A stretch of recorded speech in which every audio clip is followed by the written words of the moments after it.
આજના સમયમાં ઇંગ્લિશનો એટલો બધો પ્રભાવ છે કે દરેક વાલી ઈચ્છે છે કે તેનું બાળક નાનપણથી ફ્લુઅન્ટ ઇંગ્લિશમાં બોલે.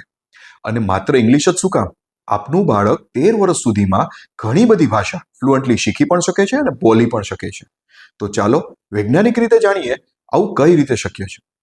સામાન્ય રીતે 5 વર્ષ સુધીમાં દરેક બાળકનું દિમાગ 90% જેવું ડેવલપ થઈ જતું હોય છે.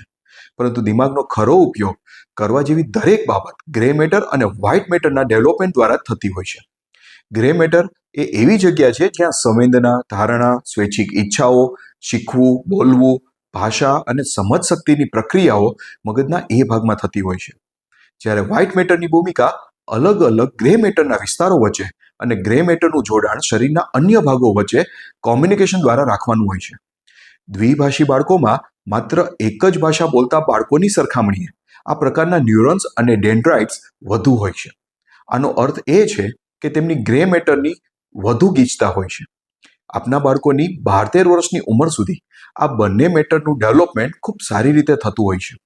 જેના કારણે કોઈ પણ સામાન્ય બાળકને જો વાતાવરણ પૂરું પાડવામાં આવે તો તેઓ 4 થી 6 પ્રકારની ભાષા પણ ખૂબ સહેલાઈથી શીખી શકે છે.